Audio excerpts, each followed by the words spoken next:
Welcome, teacher friend. I'm Lori. And I'm Melissa. We are two literacy educators in Baltimore. We want the best for all kids, and we know you do too. Our district recently adopted a new literacy curriculum, which meant a lot of change for everyone. Lori and I can't wait to keep learning about literacy with you today. Hi, everyone. I wanted to take a minute and provide some context into what are GEODES before you listen to this amazing podcast with Lorraine Griffith and Emily Gula, two integral ladies in getting GEODES up and running and off the ground for great minds. So GEODES are accessible, knowledge-building books designed to engage emerging and developing readers. They were created in a response to the need for authentic books so that young readers can practice their decoding skills while learning rich content about important ideas in science, history, and the arts. You're going to love hearing their specific examples as they dive into each text and tell us a little bit about how the books address science, history, and the arts. GEODES are the bridge between Wit and Wisdom, our core instruction, and a systematic foundational skills reading program. So it really helps students to practice those decoding skills that they're learning in their systematic phonics program, but it also builds the content-rich knowledge that we know they need in order to access texts in Wit and Wisdom core instruction. I wanted to tell a story about how engaging these texts are for my own little one, who is 7 years old. She just finished first grade, and I had a few of the books laying around and introduced them to her. She was so excited to read them that she wanted to read them all on her own. She read every single one, and then she wanted to go to the library to get them because she was so enthralled with them. So as she was reading them, she was laughing out loud. She was admiring the artwork, admiring the pictures, really pointing to the photographs. And she was even able in some of the text to read the more section, which you'll hear about in our podcast today, which is on a 5th and 6th grade level, reading level. And she was so pumped because she had all of this knowledge about the topic to read the more section, or to at least try it, and to explain to me what it was saying in that section, especially the one on Thorny Devil. That was her absolute favorite. So I think you're going to really enjoy this podcast today. Melissa and I had a wonderful time recording it with these ladies. So thank you so much for listening, and we hope that this provides a bit of context into GEODES so that you know exactly what you are listening to and what the gals are going to explain today.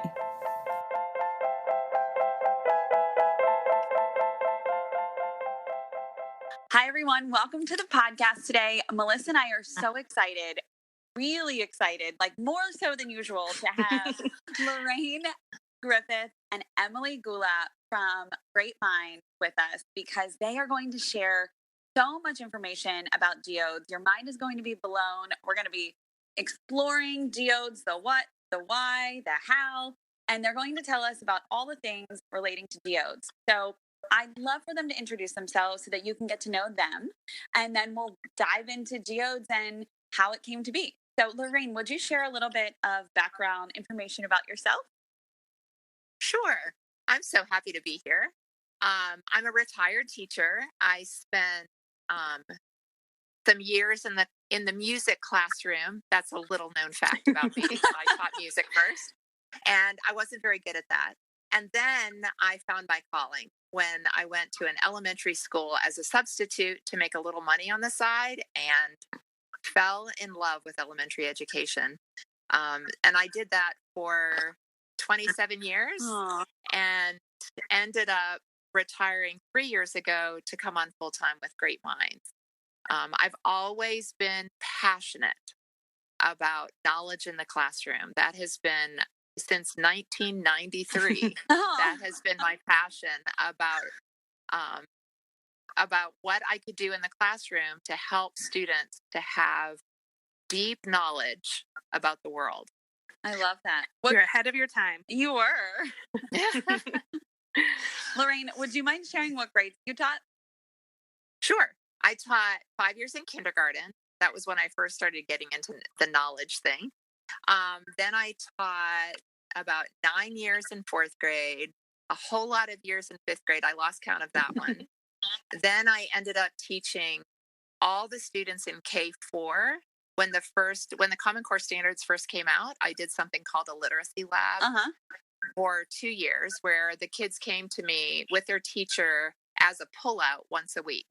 And I think I had 630 kids a week that I taught English language arts. And then I went to a remedial reading room and sat at a kidney table for 3 years with a Title I position. And that's how I ended when I retired. Wow. Oh my gosh. Well, that's quite a variety. So I'm sure all the teachers listening can relate to that, like something changing here and there in their career. Exactly. Awesome. Emily, tell us about you. Yeah, well, I don't have 600 kids a week. I don't think I can beat Lorraine on that. Lorraine, that's very impressive. I started teaching in New Orleans public schools, and I started in fourth grade and then moved down to first grade and kindergarten, spent the most time in kindergarten. And then I did literacy coaching and reading intervention in New Orleans. So I was about there for 10 years in the public schools there. And then I moved on to Great Minds, and I was the first grade content lead for the Wit and Wisdom curriculum. And now I'm the GEODES teacher resource editor for the GEODES project. Awesome. And fun fact, Emily and I actually started our teaching careers together in New Orleans in 2003. Familiar face. Oh my gosh. It's a small world. Small world. That is so great. I'm so glad you know each other. Wit and Wisdom brought us back together. Exactly. Right? I feel like Wit and Wisdom brings everyone together. We're all always learning together. Absolutely. I love that. Great. So now that we know about each of you, would you mind just diving into GEODES and telling us just how they came to be? Like, what is the research? Tell us all the things about what got us to this point of launching GEODES, how they were developed, illustrators, authors, who wrote them.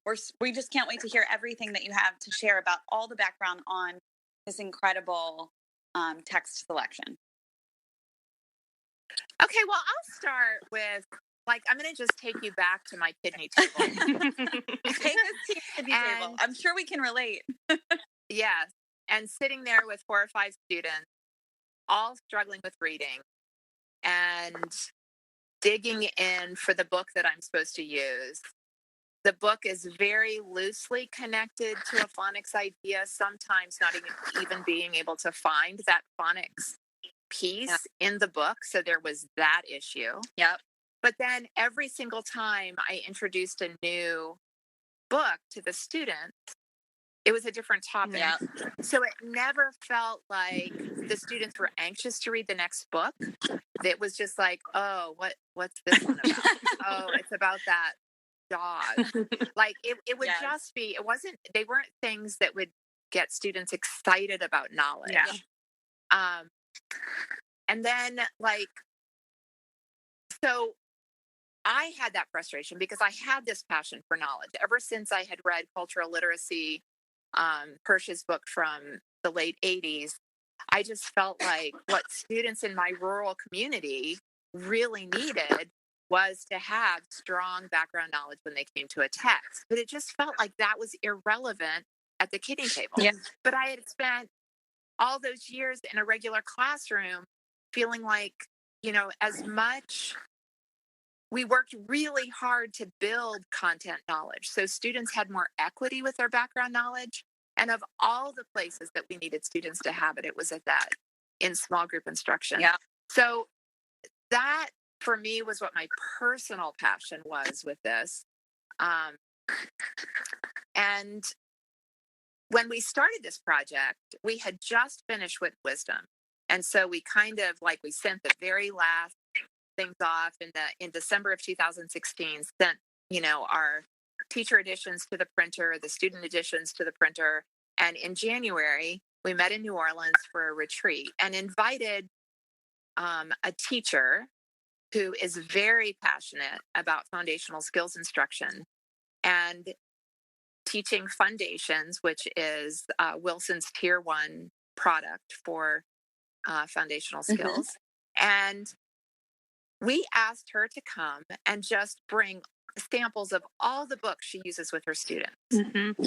And she laid them all around the table from all different publishers. She had been teaching for a long time. And we read lots of the books. We talked about a lot of the books. And I will never forget, like, sitting there and kind of looking at each other and saying, okay, so what it looks like from these books is that decodability is so limiting. Yep. That all publishers have ever done in the past is to do these. They try to make sense, and some publishers have gotten better with Right. it. But it just felt like it was like this random pile of text that were teaching what students needed to have. They desperately needed to practice those phonics because Marilyn Adams says, Yep. you know, they only learn that phonics is worth learning if they actually use it in text. Yep. And we knew they weren't doing that in level text. So for them to be using it we wanted them to be able to use it in decodable text, but were our only options those kinds of books. Yeah. So we turned to each other and just basically said, you know, if we can't disrupt the market with what we're creating, let's just not do this. Like, either we disrupt in a really positive way, Yeah. or we don't even do it. Is it possible that students could actually learn to read while at the same time they're reading to learn? Like, can we do that together? And that was really the question that we walked away from NOLA with that challenge of saying, you know, if we're going to do this, we have to do it differently. Yeah. That makes so much sense, Lorraine. I'm a middle school teacher by trade, so this, you know, that world is a little foreign to me, but I remember helping to type up some of the decodable texts that we had here in Baltimore City. And I remember turning to our elementary specialist and just saying, what are these stories? like these don't even make sense. Like, what are our students reading? Yeah. So I think you told me that too, Melissa. You were like, I have to tell you, I was typing up these books, and that was my light bulb moment. Book. Yeah. These don't even make sense. They're just, you know, rhyming words and have the same sounds. But yeah, I had that same realization. Yeah, absolutely. Like the student roll down the hill, roll, roll, roll. Yeah. Yep. Okay. Yeah. So I'm just really glad that you guys not only recognized it, but then like said, we have to do something about it. Yeah. We definitely, this is Emily, we definitely thought about that a lot and thought our beginning readers deserve more. And why shouldn't they have those books that make sense? I mean, that shouldn't be the lowest bar. I mean, we have a higher bar than that just basically right. we want the illustrations. We want them to love reading these books. And we also thought, I guess, more globally, thinking about NAEP scores and other things throughout the country, that, you know, our scores haven't been growing. We haven't seen the growth. And this is not to be a blame game, because that's not going to get us anywhere. You know, what can we do to try to, something's not working here, you know, so why can't we? Let's try to change it. And this is one way that we might be able to do that. So that was behind our thinking too. That's amazing. So can you tell us about who wrote these books? Authors, illustrators? Did you pull from all over the country? What happened? How did you decide your next step? So like, you decided that you want to disrupt the market, which kudos to you. I think that that's incredible that you're wanting to just disrupt in a positive way, right? And do what's right by kids and support teachers in accessing this content knowledge, as well as the word study skills, the systematic phonics that they need in a way that's really meaningful. So what happened after that? You decided, and then... Okay. Really interesting. If you know Great Minds at all, you know that there is no hill we're not willing to climb. And so we were given a certain time period that we were supposed to complete these books in. So our goal was to create 176 books in 39 months. Wow. And I will never forget, like, we had a retreat in August and we were going back to start September 1st. And I went home and told my husband, who has known publishing for quite a few years. I went home and told my husband, I said, so we're going to do the 64 first grade books within 1 year. They're going to be at the printers. And he just looked at me and said, "That's impossible." Of course, in his most supportive voice. And we did it in 364 days. Wow. So we got them to the publisher, which was absolutely amazing. But this is how we did it, it's just crazy because every single book has 67 milestones. So when you talk about, like, you have to come up with the concept of the book, you have to think about, like, where is this book in the scope and sequence of what the child actually knows phonetically? What trick words does the child know? And we collaborated very closely with Wilson with the scope and sequence that matched Fundations. So we had that part, but then we had rough draft, and then first round, and then second round, and then third round, and then we had so there was a lot of process, and that was before it went to design. And then with design, you have to look at sketches. We have an ace accuracy expert, Trish Schuster, who is very, very careful to make sure that everything that gets out there is something that does not have to be later untaught when the students get older. So we have lots of examples of that work with accuracy. But we ended up putting a call for authors. And every author did a blind audition, whether they worked at Great Minds, whether they had published books with Scholastic in the past, whether they had done, had a long history of writing these kinds of books or had never written a book in their life. They all handed in blind auditions.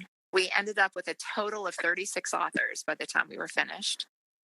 We have 11 editors that would work with each one of those authors. We ended up with 8 designers, 4 photographers, and 28 illustrators from all over the world. We actually had some from Colombia, Italy, Argentina, Spain, all over the US. Yeah.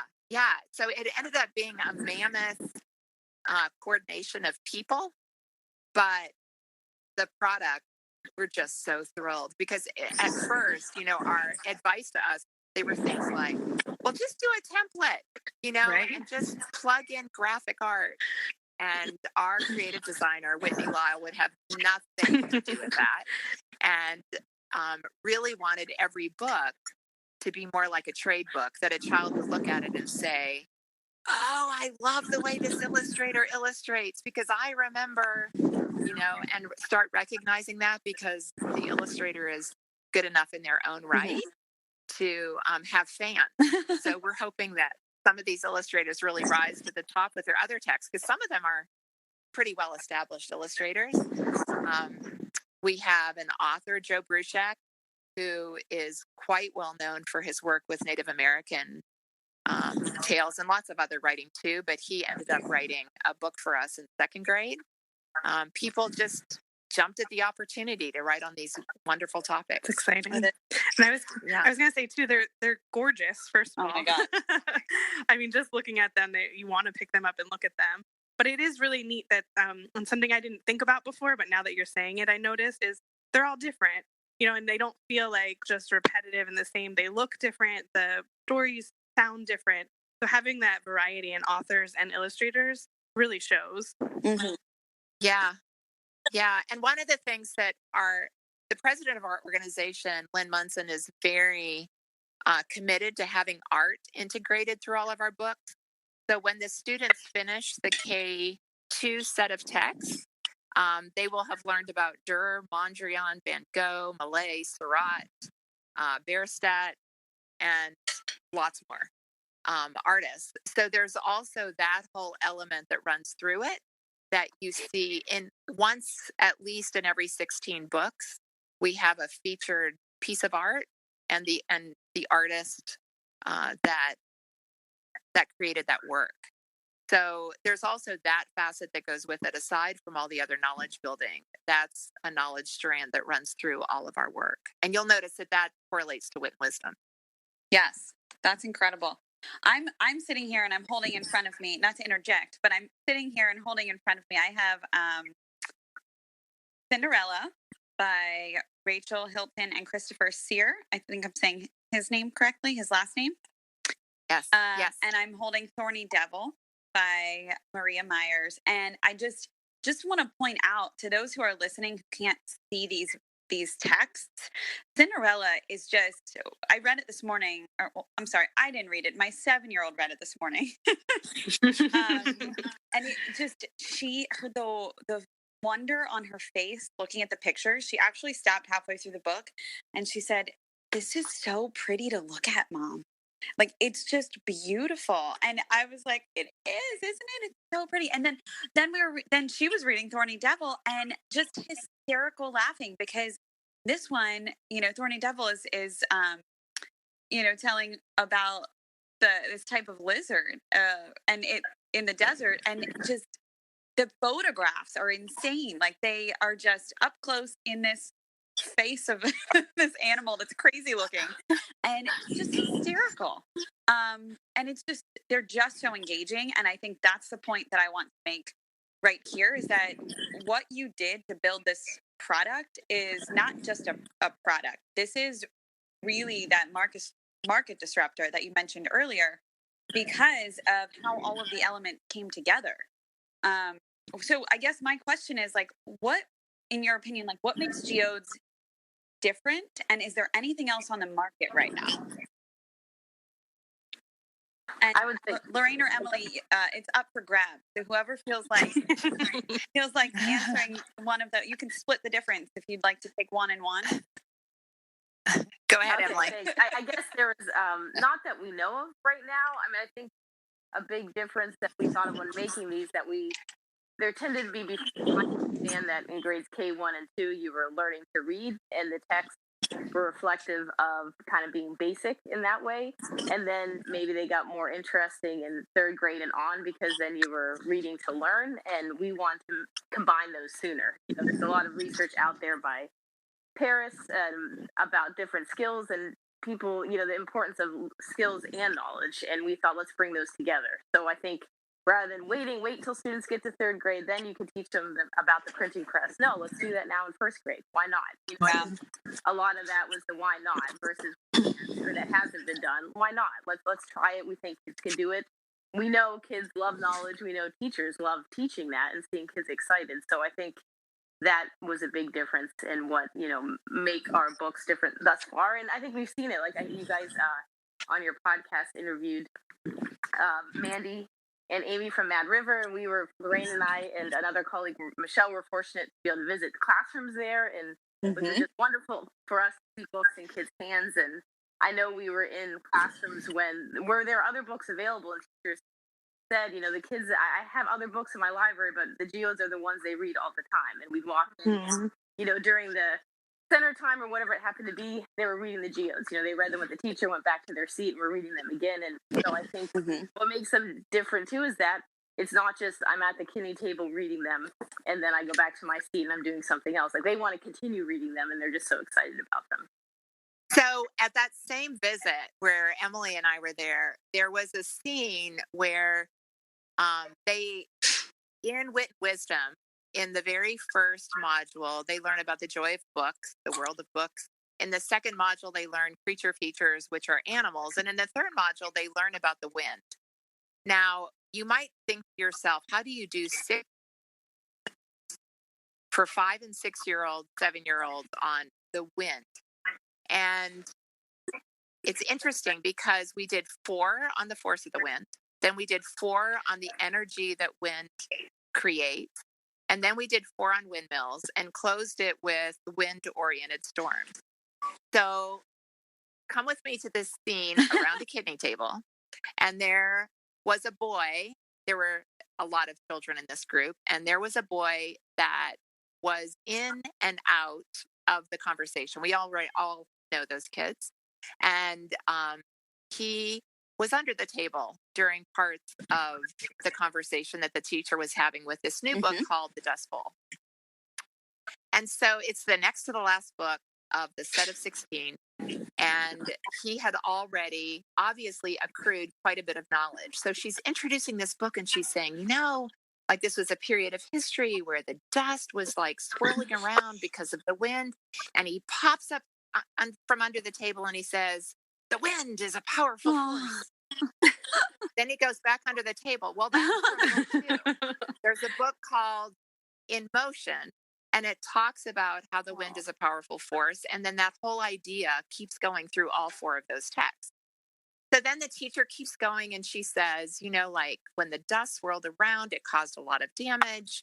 And the children are all sharing things that they had, noticed in their first read of this Dust Bowl book. And the boy pops up again and he says, that is just like the towers of Nashkelon. And then he turned around and he said, I can't believe I didn't know that. And then he went back under the table. And to me, it's like, when was the last time you were at a kiddie table where kids were practicing their phonics skills and that there was that kind of dynamic of instruction where he's talking about a scientific idea about the wind being a powerful force tied to these ancient 1,000-year-old towers in Iran that were built and then given a second usage as a windmill that protects a village from all of the power of the wind that could destroy the village. So to me, it was like that was such a culminating moment of knowing that those students had been working on specific phonic skills during that period of time and reviewing the whole way through. But the children weren't necessarily noticing that. They were excited about the knowledge. Right. That's so amazing. Yeah. And you also had me thinking too, like not even just that moment in that classroom, but when you brought up the Dust Bowl, my mind immediately went to the 6th grade module about the Great Depression and how, a lot of teachers I think might say, well, they won't understand out of the dust because they don't know anything about the Dust Bowl. But here you just perfectly described, we have our 2nd graders who are deep in this content, and what will that, those students, when they get to 6th grade, they will have so much to bring to that text. That's amazing. Yeah. Yeah. That's a great point. Yeah. So I have a question from, again, my middle school brain.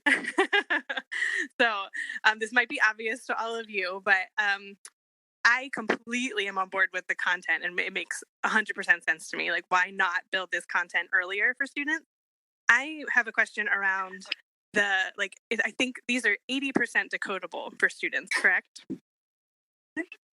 Well, they're 80% decodable as aligned to a specific scope and sequence. We have to be careful in the way that we say decodable. So, based upon what skills the students have at any given point, because something that's 80% decodable in like maybe October of their 1st grade year could end up being 90 to 95% decodable at the end of 1st grade because they have so many more skills. But yes, when we really encourage teachers to line them up with what they have actually actively taught, to make sure that they're not like just tossing the books in as decodable text, because they're not decodable unless they've had that. That makes sense.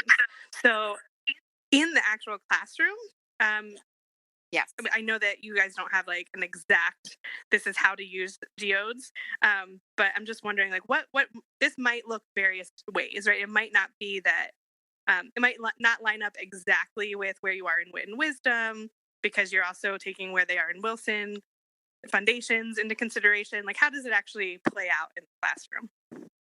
How you use the GEODES? I could start in on that. This is Emily again. I think we want them to be used flexibly in the sense of like small group, full group, but I think to get to your question about, what should they line up with, we recommend that they line up with the phonics scope and sequence that increases the accessibility for students. And the key point of GEODES is also that they're applying their phonics skills that they've learned. So if they haven't learned, our controlled vowels yet, that those books come later on, so we wouldn't want, the teachers to necessarily skip ahead to those. Like, we've thought about the sequence of knowledge build, and but we've also aligned them to the sequence of the phonics instruction as well. So I think we've seen them, like I alluded to before, with some teachers do some parts whole group, that maybe they'll do a vocab intro to the whole group, have save some time in small group, and then they pull groups for small group. And another thing that people might not realize with GEODES is the idea that we want students using the same text in the various groups. The idea that you differentiate the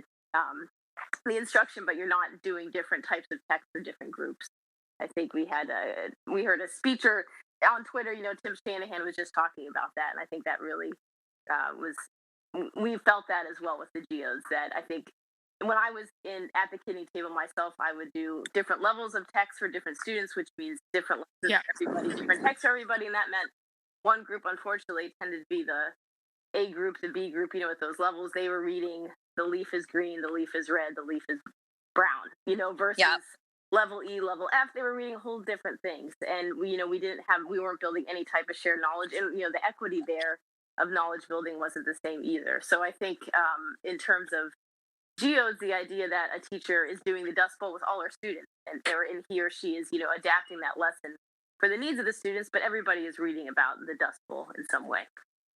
Yep. So, and would you mind giving us an example, and I will kind of prompt you for it. Like, for example, if I'm a teacher in the classroom and I'm using one of these texts, how would I make it accessible for all of my students?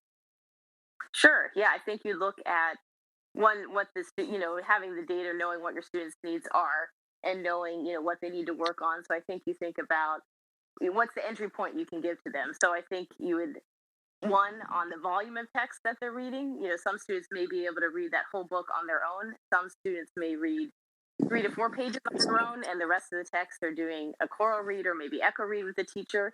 And some students may really be focusing in on 1 to 2 pages of that, that the teacher has selected because it is has a lot, for the percentage of words that needs to be worked on, or they did it the day before and they really got it down, so they want to do those 2 pages or 3 pages again to add on to what they've learned. So I think you're varying the amount of text that's read, and that will change over a course of a couple days, as you're reading that book. So I think that's the way students are reading the text itself, if it's completely independently or if it's a buddy read with a partner. I think you can vary that as well. So does that help give a better picture? Yes, absolutely. I just think teachers really need to be able to conceptualize it, and the more that we can make it really relevant for them and put it in words and terms that they can use when they grab the geodes in their classroom, and remember Emily's words in our podcast.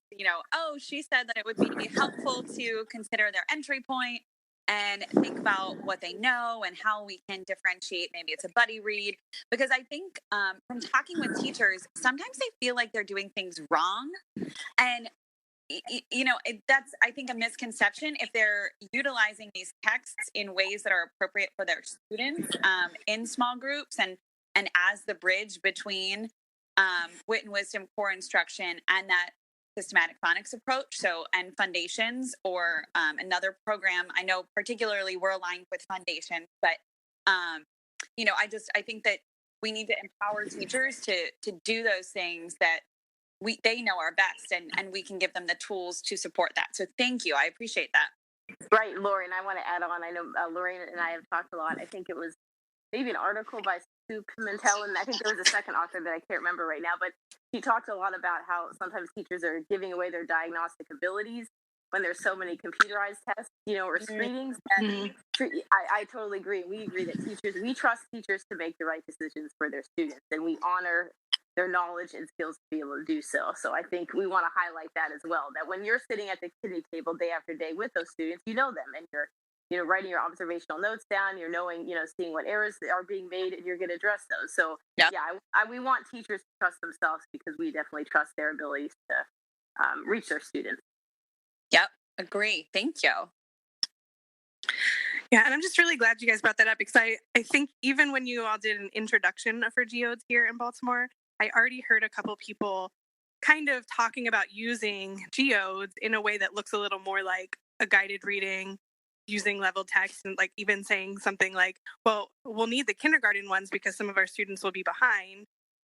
So I'm really glad Emily brought up that idea of we're all trying to access the same text, and you differentiate how to get students there.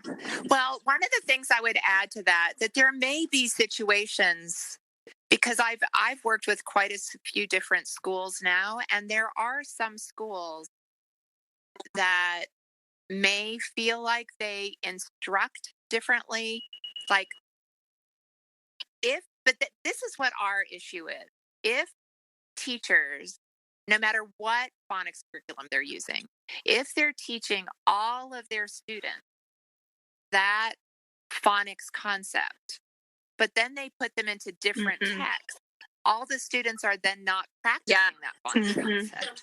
So we're actually working against ourselves by doing that. And there could be situations where, a student really needs more work with something else according to the foundational program, because we would always default to that as far as what a student needs.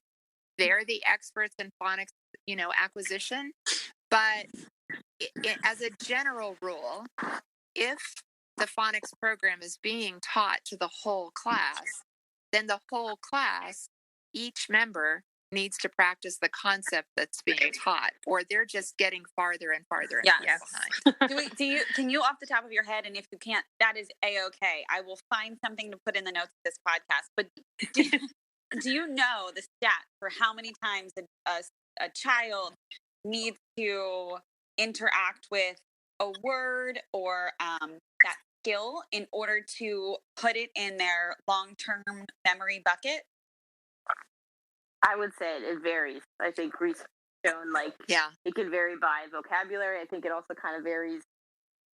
A student that I think teachers kind of call it the light bulb went off, which I think if you read, for those teachers out there, if you haven't read David Kilpatrick, I'd highly recommend his work and the work of the reading lead to kind of get the background on that. But the idea of orthographic mapping is that students, when they're able to kind of absorb things so much faster. Say initially, if a student's working on the word cat and they have to find out at, that's a lot of effort just to remember what the sound C, A, and T makes. But a student that has kind of, in a sense, memorized, or their brain now sees cat and doesn't have to sound out each individual word, they can just see cat and read it as cat. Those students are then they have more room. If you think about their working memory, what's going on in their brain, they're then able to, if they can read the cat sat on the mat without sounding each one out, then they would probably be able to read, meow more easily than, say, a student that's still working on cat. So I think it varies a lot and the content knowledge varies, a little bit too. If students already know all about cats, then they're probably going to be able to read the word cat faster too. So I think there's a lot of variables there, and it would be great if we had one answer for that, but from what we've seen, it's very variable. That's such a good point, and I'm so glad that you brought that up. And can you just share the article or the folks that you mentioned again? I know you said the Reading League and David, was it Fitzpatrick? Kilpatrick. Okay.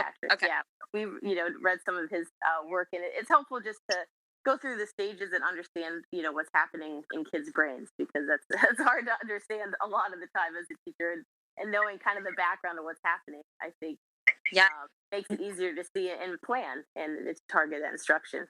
Yes, and we'll link those in the show notes. But such a good point that it's so dependent on multiple factors. I mean, I think that's such a key point, because I think sometimes we want an answer, right? Like if a student encounters this word or concept 10 times, they'll put it in their long-term memory bucket. But that's not always the case. And most likely that's not the case because there's so many other factors, like you mentioned, like background knowledge and content knowledge, like all this stuff that contributes to that. So thank you for giving a real honest answer and providing that research to support that. Sure. Awesome. Melissa, did you want to shift gears to another question? Put me on the spot. No, it's okay. Melissa always pulls through.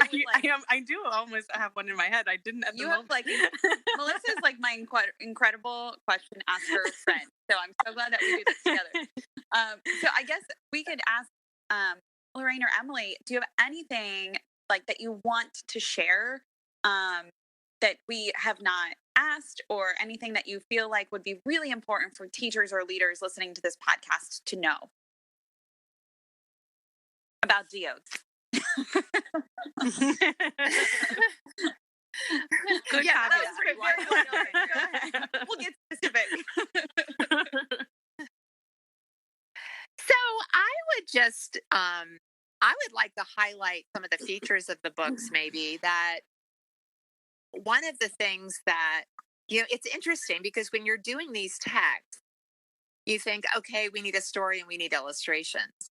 But at some point in the process of creating the very first one, which was Library Cat, about the Library of Alexandria and cats keeping the scrolls there safe by eating the bugs, that in that first book, the book was pretty much like we had the idea of it, we had the idea of the illustrations, and then we had this sense there's so much more to tell about this that you can't communicate with so few words. And we came up with the idea of having an adult read passage at the end of the geode that is called The More. And in that passage, it goes into, most of the time, it goes into a relevant detail that maybe is mentioned in the text, but we simply didn't have the words to explain it. And it has been overwhelming to see student responses to that. We were in first grade classrooms, and when they realized that Emily, the hero on the call with us, had been in charge of writing and editing many of those. She has a team, but she had been primarily in charge of those getting finished. They clapped for her, and some of the kids wanted her to sign the books. We had students that were first graders that were reading the Moors because they loved the knowledge so much. And Emily, aren't they written on like a 5-6 level, fifth grade, sixth grade level? Yeah, we consider the readability. Yep. Yeah. And so the teachers were saying, we thought that these books were going to be mainly of interest to, struggling readers. They're phonetically correlated texts. So of course, our high readers, they're not for them. But their higher readers were so fascinated by the accumulation of knowledge that they had a real appeal. And those beautiful more sections at the end are what really deepen the knowledge. So even though there are 64 first grade texts, there are actually 128 because the adult read aloud text is so powerful to add to the knowledge, aside from what we could put in captions. The captions are not necessarily decodable. Some of them are almost, but they're not intended to be read by the students. And that way we could pack in a little bit more knowledge. And then as a really beautiful aside, when schools get the black and white copies, which are take-home copies, there will be a Spanish translation of those more sections. So if the take-home copy goes to a home whose first language is Spanish, then the adult can still feel part of that knowledge building by reading aloud in Spanish. So we're really excited about those features of our text. And then also in Inside Geodes, which is the teacher resource that Emily leads the creation of, it also has what we like to say is everything we ever wanted at the kidney table, because it has all the words listed. Like, who doesn't want all the words and that are in the text? It has a summary of the text in case your group changes. Like, let's say that you're at a kidney table like me, that I would have 5 or 6 groups in a day, sometimes 10 groups in a day, that you kind of forget, okay, what book am I using with this grade level? And you have a summary of the text. For the teacher, you have comprehension questions, both general and specific. And then probably my very favorite feature is the image discussion guide, because a lot of the knowledge that's embedded in those illustrations or photographs can be an invisible feature to a teacher that's accustomed to a student reading a text, glancing at the illustration, reading the text, glancing at the illustration, but to see the depth of knowledge that's in the illustration and the accuracy, that is also really interesting. Because even Library Cat, when we first did that book, you would think, okay, it's a library, it has a cat in it, the cat protects the book. oh my gosh, there was so much accuracy to deal with Mm. because were there really books? And when the research was done, there were no books. Oh. They were all scrolls. So we had to change the whole idea to scrolls. And then can we bring the word scroll in when we really want the students to learn the word book? So can we put the word scroll into the text? And then one of the things that we still laugh about is how long it took our illustrator and our accuracy specialist and the president of our organization to agree on the type of column that was featured on the cover of the text, because it had to be accurate with the historical times. But to this day, when we look at a column, we look to see if it matches the column that's in Library Cat. But that was, and to make that even more complicated, the artist that did that, Neil Brigham, he carves his work. So he had to go back and redraw and recarve.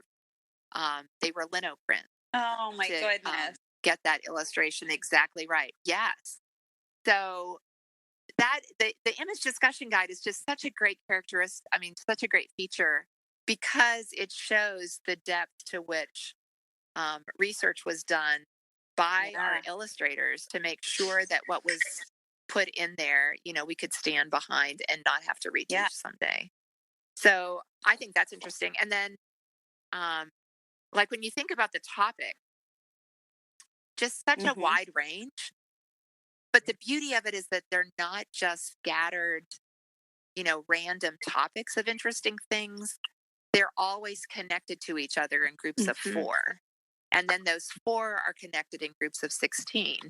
So, when you walk away from it, you know that students have accrued knowledge.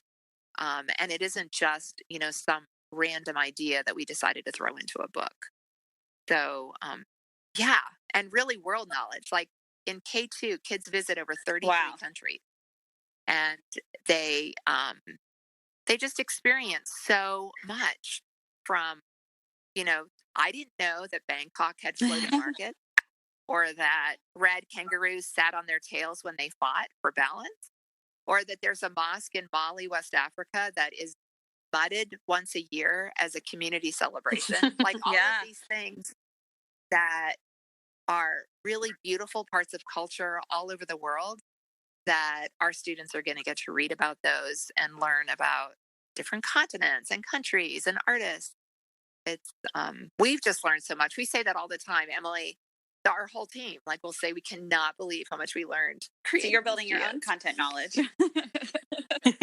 Exactly. Yeah, exactly. I think students and teachers love that from those that we've talked to. The joy of learning and being able to share that knowledge with others. I mean, I think I know myself as a teacher, I love that moment in the classroom and to have that repeatedly. But even beyond that, it's the joy of students have when they read that themselves and they can say, I read about that windmill and I can tell you about it now. So I think it's that combination of being excited about learning something new that they can share, but also the fact that they read about it themselves just brings it to another level. Yes. Oh my God. Yeah. That's amazing.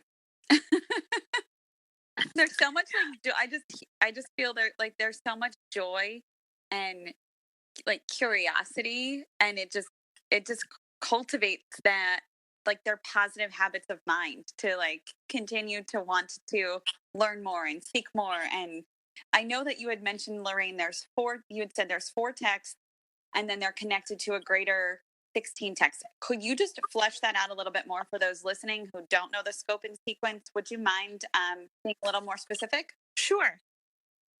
I'll just go back to the wind one that I talked about before when I talked about the boy with the towers of Nashtafan. So that module is actually called Powerful Forces in Wit and Wisdom. So we haven't really talked so much these books being a bridge between foundational skills, specifically the Fundations Tier 1 phonics spelling program, over into the Wit and Wisdom topic. So these are like a bridge between the two. So in the Powerful Wisdom module, students are reading books that orient around the wind, like Brave Irene, What are the other ones? They were the owl. Like, what is the wind? The owl story. I can't remember. It's all right. Oh yeah, owl. Yeah, Owl at Home, where the Yep. wind is personified, you know, as a guest.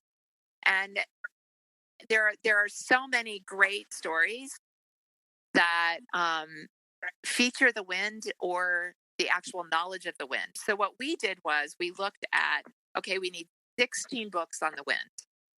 And when we started, this is really interesting. When we started with the first draft of titles, it's the only one I remember that when we went into senior team discussion about whether we were going the right direction, the response was, you know, these 16 are really kind of repetitive and boring. We're going to have to go back and rethink them.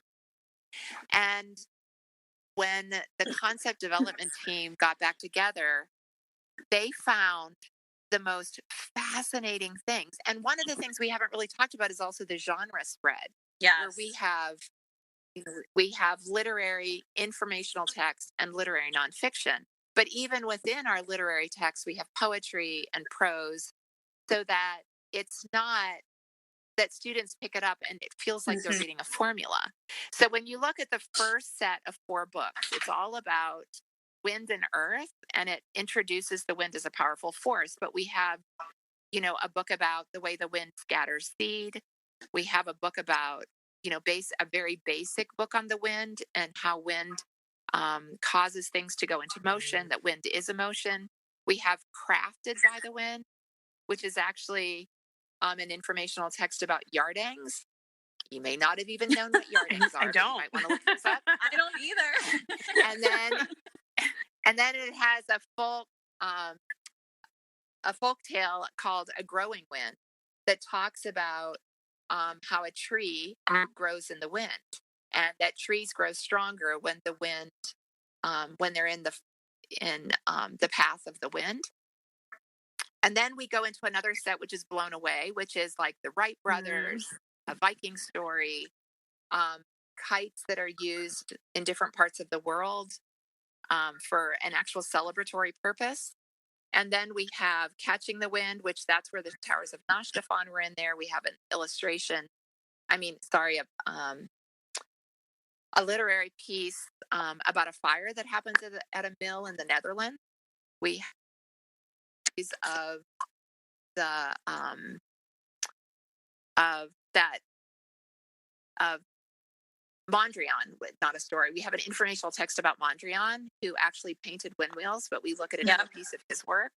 And then we go into The Mighty Wind, which talks about how we even have a wind scale, and it teaches about the wind scale.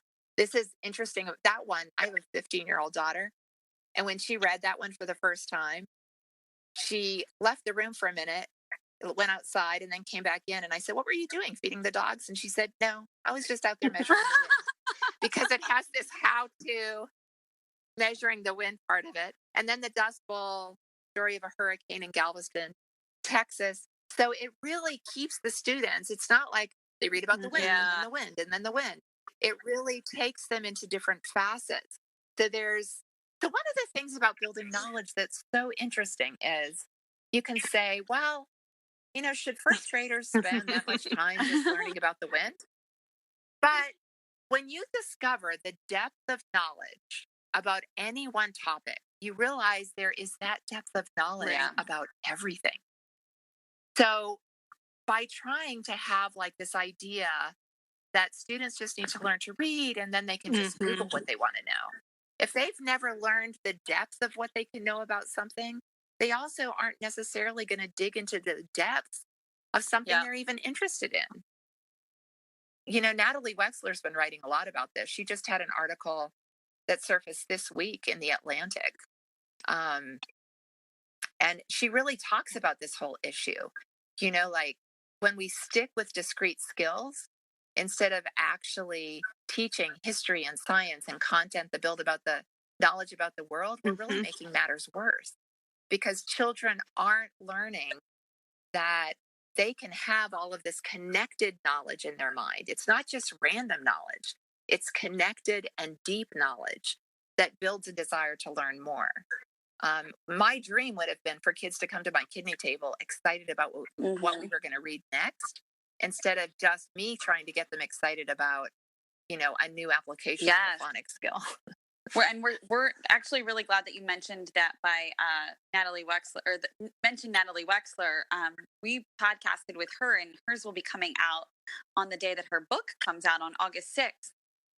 Because we feel like she's also a disruptor in how we're moving forward, thinking about all of the things that you just mentioned. She is bringing it to light in, national publications in a way that we're hopeful that people will hear and listen to and bring attention to.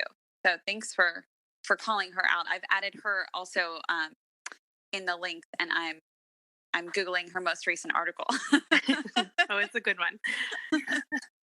It reminds me too, I think it might have been in one of Natalie's articles at some point, but she talks about like the Velcro theory, right? That like all these little, all this knowledge is like little Velcro balls that continue to stick for our students. So that's what it reminds me of when you talk about all these different parts of the wind, that they're all these little balls that they're collecting, and they have something for it to stick to, versus those books where there's nothing for it to stick to.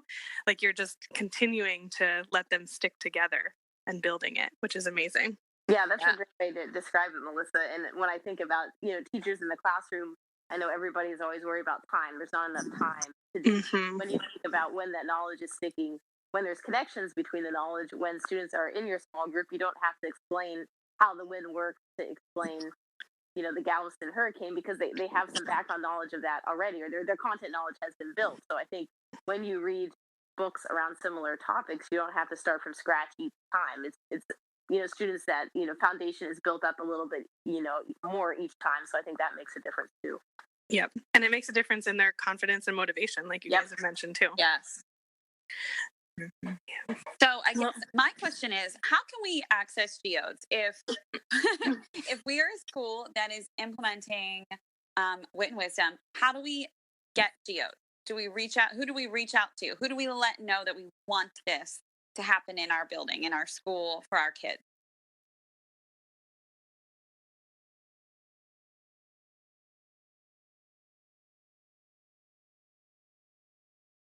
What I would suggest is just go to the Great Minds website. You can put that in your note. Go to the website, because there's a way that you can put in your basic information and say that you're interested, and also get access to looking at Library Cat and Illustrator at Work, 2 books that are online digitally, that so you can actually see for yourself. Great. And I believe there's also a link to the webinar, the recorded webinar for GEODES. Yep. Right. Yeah, that's great too. On GEODES, we can go to greatminds.org, look at some sample GEODES, jump in on a pre-recorded webinar, get more information. And then I would love for you each to leave us with your best advice for implementing GEODES. So we have, pretend you're talking to a Baltimore teacher. He or she just received their GEODES shipment, their boxes and boxes. Yes. They're so pumped up. They're holding these beautiful books that feel special in their hands. What is your best advice for that teacher if you were standing there talking to them? I can start there. I would say, it's going to be a shift in your thinking and using the same text for all students, but ultimately I think it'll be more efficient and save time in terms of your planning, rather than, I know I had my teacher bag with my 10 different books that I would lug back and forth every day. On the weekend, I'd add more to it, and my shoulder. No wonder my shoulder still hurts. But anyways, like that, I'm lugging. You have a book or a couple books that maybe you're working on the week, but you can focus your energy and planning time on addressing the needs of the students in those groups. It's not about what's this book about, how am I going to teach the knowledge of this book. You're building that knowledge continuously, and you don't have to necessarily, as a teacher, teach yourself what that book is about. So I think, although it's different than using a level A, a level C, a level E book for various students, having one book and finding the different entry points, like we said, for each of those groups, I think ultimately, will help instruction and your planning time. I think we've heard from the field that teachers say, it's more efficient. it's a lot. It's the bridge. It's all coming together now. They're learning this in Fundations. They've learned about the wind in Wit and Wisdom, and now at my small group, we're just building on that. So we've heard really positive things from the field and from students. So I think we really, want you to give it a try, and what we've seen happening in classrooms is working. Great.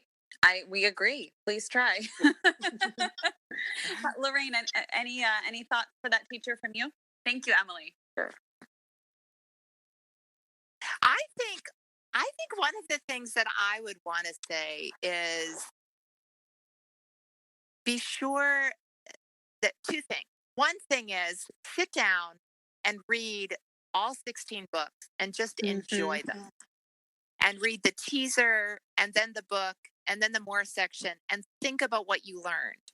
And just enjoy them for the knowledge and for the entertainment value and like just the joy of reading. That's the first thing I would do.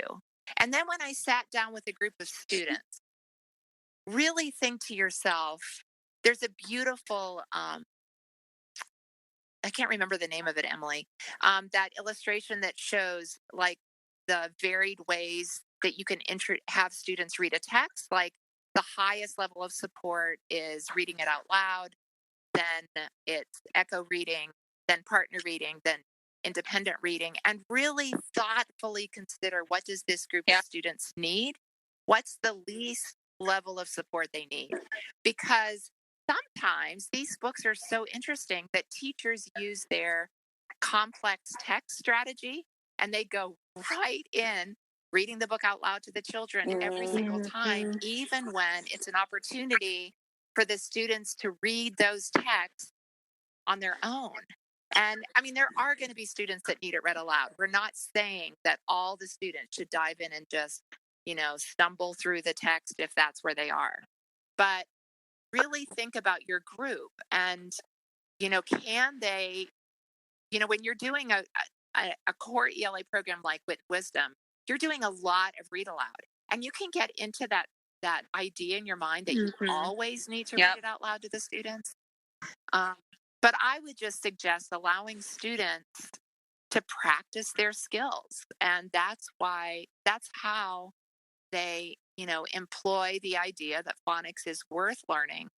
And in this particular situation, because it is so correlated to what they've learned, it's also worth using.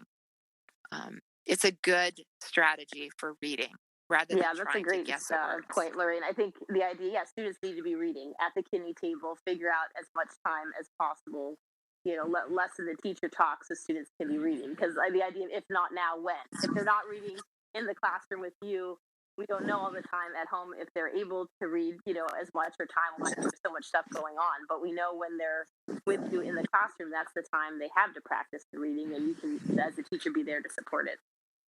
Yep. Absolutely. I'm going to steal that line, Lorraine. What's the least amount of support they need to access this text on their own? I'm stealing it. It's perfect. I already put it. I think that actually goes the whole way up, agree. Though.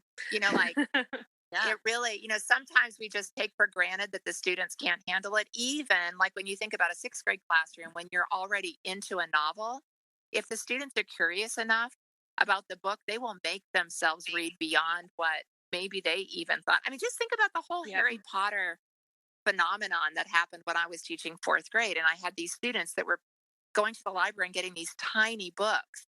Harry Potter came out, and all of a sudden they're carrying around these great big books and flying through them. Like, how did that happen? Because it was so interesting and engaging. I even stayed up till 3 a.m. to finish Harry Potter.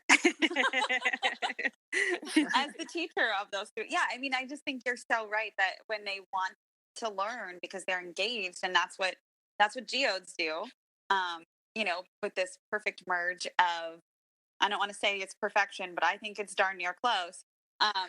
This perfect merge of the word study skills that they're learning, and then the bridging of the content knowledge. It's just incredible. So thank you for taking the time to be here. Thank you for giving us your best advice.